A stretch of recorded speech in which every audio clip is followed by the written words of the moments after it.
Dear students, मैं Mahesh Srivastava, lecturer Shri Uma विद्या मंदिर higher secondary school हाटीप्लिया से ऑनलाइन एजुकेशन सिस्टम में क्लास 10 इंग्लिश मीडियम के सोशल साइंस का पार्ट जो चैप्टर फर्स्ट है रिसोर्सेस ऑफ इंडिया, उसका 14 पार्ट यानी 14 पार्ट भी है ये और लास्ट पार्ट भी है। Wild life, forest and wild life जो था उसका वाइल्ड लाइफ सेक्शन हम पढ़ते हैं। फॉरेस्ट के बारे में हम जानकारी ले चुके हैं। अब वाइल्ड लाइफ क्या है यानी वन्य जीवन, उसके बारे में हमको पढ़ना है। Animals and wild life are one of the important forest resources. जानवर, जंगली जानवर और जंगली जानवरों का जो जीवन हमारे लिए एक महत्वपूर्ण संसाधन के रूप में काम करता है, एक महत्वपूर्ण संसाधन है हमारे लिए। Because they provide many useful product, वे बहुत उपयोगी वस्तुएं उपलब्ध कराते हैं यानी उत्पन्न करते हैं या हमें प्रदान करते हैं। And important sources of government revenue, और सरकार का जो रेवेन्यू होता है, राजस्व होता है, उसका एक महत्वपूर्ण साधन है। यानी सरकार को जंगली जीव जंतुओं से भी रेवेन्यू प्राप्त होता है। अब आप पूछेंगे क्यों, तो उस क्यों का उत्तर यह है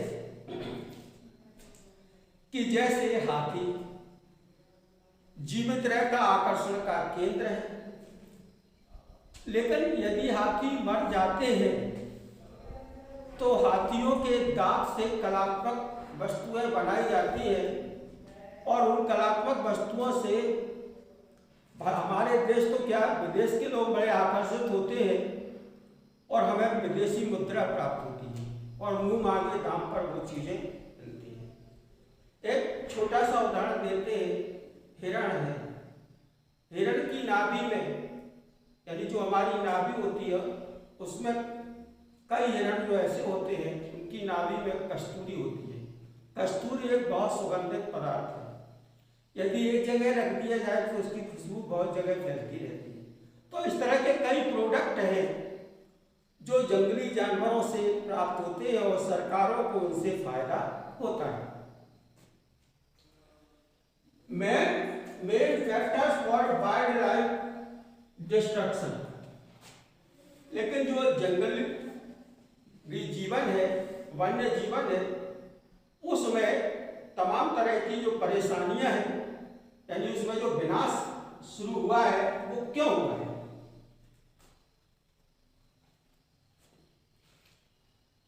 destruction of forest on large scale, यानी सबसे पहला कारण उसका यही है कि सबसे पहला कारण यही है कि जो जंगल है उनका सबसे पहले विनाश किया जा रहा है। उपजाऊ जमीन की तलाश में जंगलों को नष्ट किया जा रहा है। लोग जगह जगह कॉलोनियां बन रही है, बस्तियां बन रही हैं और जंगलों को नष्ट किया जा रहा है। Hunting animals for various reasons, कई कारण लोगों को शिकार करने के, कोई शौक बस करते हैं, कोई भूख मिटाने के लिए करते हैं, कोई मूल्यवान उनसे वस्तुएं प्राप्त करने के, उदाहरण के लिए मोर एक नेचुरली, पिकॉक जो है नेचुरली हमको मोर पंख देती है, उसके मोर पंख झड़ जाते हैं, सभी पक्षियों के झड़ते हैं। लेकिन कुछ लोग ज्यादा कमाने के चक्कर में मोर के पूरे पंख, उनको पकड़ के उनके पूरे पंख खींच लेते हैं। स्वाभाविक है, बिना पंख के वो जीवित नहीं रह पाएगी, कुछ क्षणों बाद मर जाती है। इस तरह से जीव जंतुओं का हम लोग कई कारणों से विनाश करते हैं। People are not kind towards animals, और ऐसा लगता है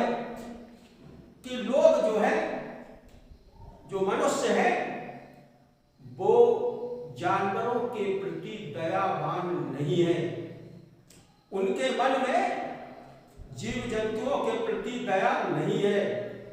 ये दुर्भाग्य की बात है कि उनके आवास क्षेत्रों में हम रह रहे हैं और हमें वो बुरे लगते हैं और हम उनका विनाश करते जा रहे हैं।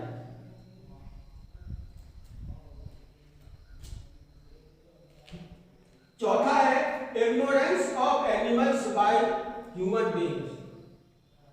और जो जीव जंतु है, जंगली जीव जंतु है, तो हम लोगों के द्वारा उनकी अनदेखी की जाती है, उनकी तरफ हम लोगों का ध्यान नहीं जाता। हम लोगों का मतलब हम लोगों में सभी लोग शामिल हैं, जो सरकारी तंत्र में लोग बैठे हुए हैं वो भी हम ही लोग में हैं, तो हम लोगों का ज्यादा उनकी तरफ ध्यान नहीं जाता है। तो ये जो वन्य जीवन है उसके विनाश के ये कारण है। Conservation of wild life. लेकिन यदि हम प्रयास करें तो वन्य जीवों का सुधार हो सकता है, वन्य जीवों की संख्या बढ़ाई जा सकती है। Population of lions, tigers, elephant, rhinoceros etc. शेर, चीता, हाथी, दरियाई घोड़ा आदि आदि एक डिक्रीजिंग, इनकी जनसंख्या कम होती जा रही है। इनकी शेर, चीता, हाथी, दरियाई घोड़ा, इन सब की जनसंख्या कम होती जा रही है।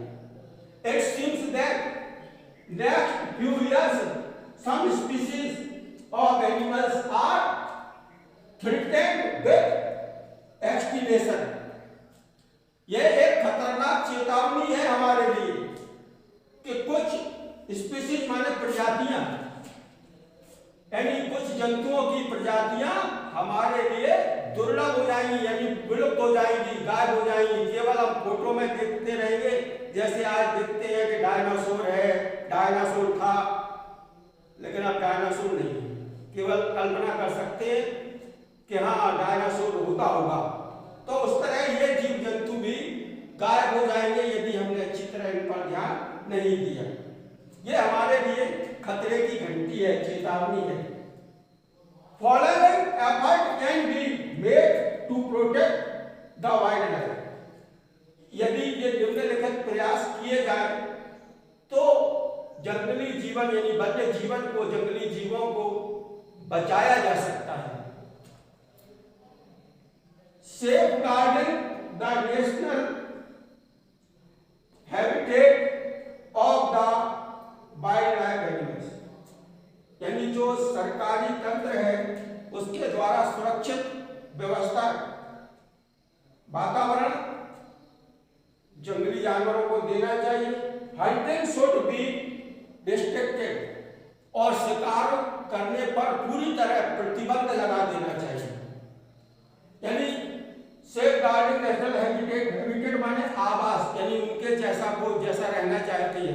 जैसे मान लीजिए शेर मार्ग में रहता है, तो इस तरह का एटमॉस्फेयर क्रिएट कर दिया जाए जंगलों में कि वो आराम से वहां सुरक्षित रहे, तो उन लोगों को सुरक्षित और उनकी तरह का आवास उन्हें उपलब्ध। दरियाई घोड़ा के लिए पानी चाहिए, उसको पानी ही चाहिए, वो पानी में ही रहेगा।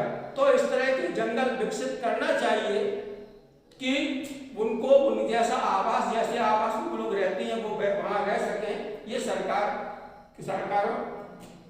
सरकारी तंत्र के द्वारा किया जाना चाहिए। हंटिंग शुड बी रिस्ट्रिक्टेड और शिकार पर पूरी तरह प्रतिबंध लगा देना चाहिए। Education people for environment protection at level of education, यानी पर्यावरण की सुरक्षा के प्रति हर तरह से लोगों को शिक्षित करना चाहिए। Implementation of wild life management programme, और जंगली जीव जंतुओं के जो मैनेजमेंट है, वाइल्ड लाइफ मैनेजमेंट का जो सिस्टम है, उस सिस्टम में सुधार लाना चाहिए और इम्प्लीमेंट यानी सुधार लाना चाहिए कि ताकि अधिक से अधिक जीव जंतुओं की सुरक्षा की जा सके, उन्हें अच्छी तरह से उनका वातावरण प्रदान किया जा सके और उनकी संख्या बढ़ाई जा सके। धन्यवाद। ये लास्ट पॉइंट था पार्ट 14 और आज चैप्टर फर्स्ट समाप्त होता है। बहुत बड़े बड़े चैप्टर हैं, 15 पेज का ये चैप्टर है जो आज पहला चैप्टर आपका समाप्त हुआ है। इससे संबंधित जितने भी क्वेश्चन आ सकते हैं या आते हैं, हमने आपको 14 पार्ट में जो 14 पार्ट्स आपको पढ़ाए हैं उनमें सारे आपको लिखा दिए। अब हम आपसे क्वेश्चन नेक्स्ट जो पार्ट होगा उसमें करेंगे और हमें उम्मीद है कि आप लोग उनके सही उत्तर दे पाएंगे। धन्यवाद।